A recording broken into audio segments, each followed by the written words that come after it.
पाकिस्तान में 26वीं आईनी तरमीम और अदलिया का निज़ाम तहस नहस करने में सिर्फ दो वजूहात हैं। एक वजह इमरान खान के केस है और दूसरी वजह इलेक्शन फ्रॉड का सामने आ जाना। इसको कवर देने के लिए 26वीं आईनी तरमीम की गई, पार्लियामेंटेरियंस को उठाया गया, किसी को खरीदा गया, किसी के घर तोड़े गए, किसी के बच्चे उठाए गए। ये रिकॉर्ड की बातें हैं। 8 फरवरी 2024 को ये हुकूमतें, जो नून लीग और पीपल्स पार्टी, जो एस्टैब्लिशमेंट की बी टीम है, उन्होंने अपने सियासी क्रेडेंशियल्स जो हैं उनको ख़त्म कर लिया। ये वो दिन था जब नवाज शरीफ में अगर थोड़ी सी भी जमहूरियत होती, को गैरत होती, तो वो पीटीआई का मैंडेट तस्लीम करते और तारीख में एक सियासतदान के तौर पे याद रखे जाते हैं। सिंध वालों में अगर थोड़ी बहुत अपने शहीदों की, जुल्फ़िकार अली भुट्टो शहीद और बेनज़ीर भुट्टो शहीद की फ़लसफ़े की कोई इज्जत होती, उनकी जद्दोजहद की कोई कदर होती, तो वो भी पाकिस्तान के लोगों का मैंडेट चोरी करने वालों के साथ ना मिलते। अनफॉर्चुनेटली, बदकिस्मती से अब ये खुद को सियासी और जमहूरी जमातें तो कहती हैं, लेकिन ये सियासी और जमहूरी जमातें नहीं हैं। ये एस्टैब्लिशमेंट की बी टीम बन चुकी। पीका लॉ वो तीसरा नुक्ता है जो कि मेन स्ट्रीम मीडिया को गैग करने के बाद, उनका गला घोटने के बाद, सोशल मीडिया और इंटरनेट पर असॉल्ट के लिए वो काला कानून पास किया गया। जो असेंबली पीका लॉ जैसा काला कानून पास करे, जो निज़ाम अदल पे वार करे, वो जमहूरी तो नहीं हो सकती। हाँ, वो आमरों की नुमाइंदा हो सकती। इसमें कुछ जमातों को इस्तेमाल किया गया, उनके साथ वादा शिकनी की गई। पाकिस्तान के 8 फरवरी जैसे ही करीब आ रही है, तो पंजाब और इस्लामाबाद में ये 47 की हुकूमत जो है वो इस तरह घबरा के छापे उसने शुरू कर दिए हैं। पीटीआई के वर्कर्स जो हैं, रहनुमा जो हैं, उनके घरों पे और उनको उठाया जा रहा है कि कहीं 8 को जलसा न कर लें। तो मैं अवाम को ये मैसेज देता हूँ कि ट्रायंगुलर सीरीज है, वहाँ पे जाएं और कैदी 804 के नारे लगाएं, इमरान खान के नारे लगाएं। अगर ये इजाज़त नहीं देंगे तो फिर खेल के इज्तिमा भी जलसे में तब्दील होंगे। अगर आप इजाज़त नहीं देंगे तो फिर हर चौक, हर गली में जलसा होगा, एहतजाज होगा।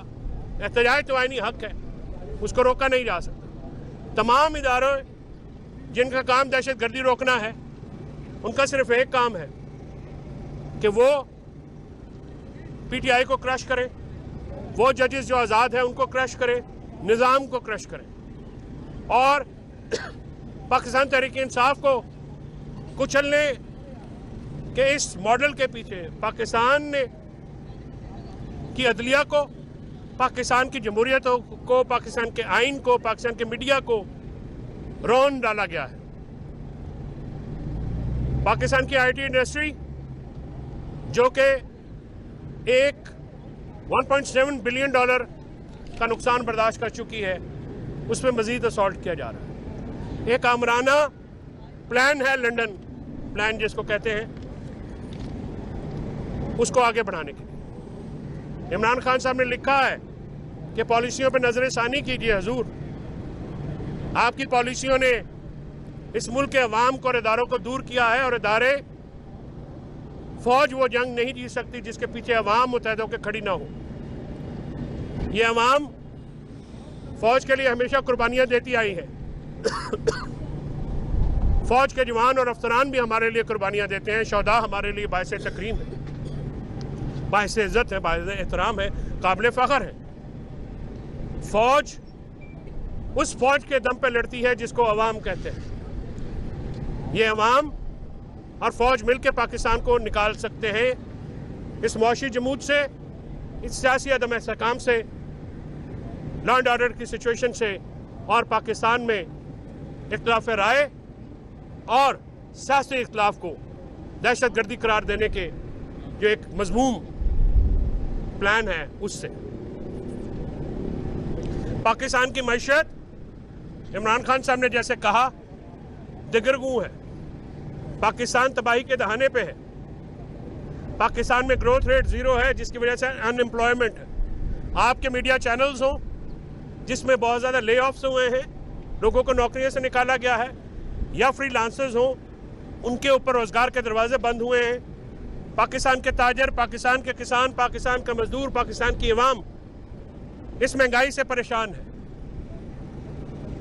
यहाँ पे अगर फ़ायदा हो रहा है तो उनको हो रहा है जिनके डॉलर्स बाहर हैं, जिनके एवनफील्ड में अपार्टमेंट हैं, जिनके फ्रांस में घर हैं, जिनको पाकिस्तान में सिर्फ हुक्मरानी करने की आदत है और प्लेटलेट्स गिरने के बाद या डीले साइन करने के बाद वो बाहर चले जाते हैं।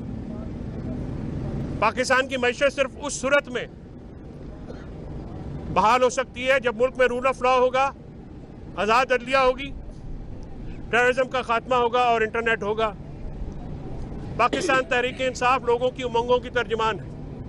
मैं मुत्तहदा अपोजिशन के इस मुतालबे को दोहराता हूँ कि पाकिस्तान के मसाइल का वाहिद हल शफाफ इंतखाबात में है जो कि गैर जानबदाराना और आज़ादाना इलेक्शन कमीशन के नीचे हो।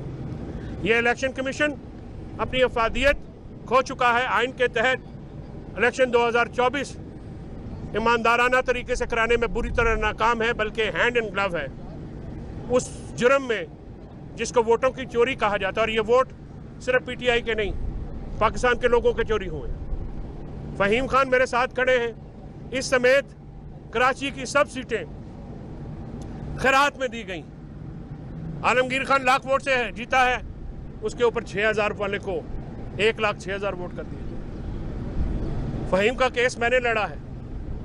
जिस तरह की बेहुदगी वहां पे है, अगर डब्बे खुल जाते हैं तो आर्टिकल 6 लगाना पड़ेगा। तो एक बलूचिस्तान और केपी में जैसा कि मुत्तहदा अपोजिशन ने इशारा किया, बढ़ती हुई दहशतगर्दी इस बात की मुतकाजी है कि फ़ौरन पॉलिसियों पर नजरसानी करके अवाम को साथ मिलाया जाए। अवाम से दूरी किसी भी इदारे के हक में नहीं है, किसी भी रियासत के हक में नहीं है। अवाम है तो रियासत है। रियासत अवाम की जान, माल, इज्जत, आबरू की हिफाजत करती है, अपने शहरियों को तहफ़्फ़ुज़ करती है। यहाँ पे पाकिस्तान तहरीक इंसाफ के कारकुनान हो, रहनुमा हो, लीडरशिप हो, उनकी तौहीन की गई। आज मुझे अफसोस से कहना पड़ा है कि मेरे एक सीनियर वकील होने के बावजूद मुझे अडयाला जेल में महबूस रखा गया। मैंने इसकी दरख्वास्त दी है और अदालती कार्रवाई का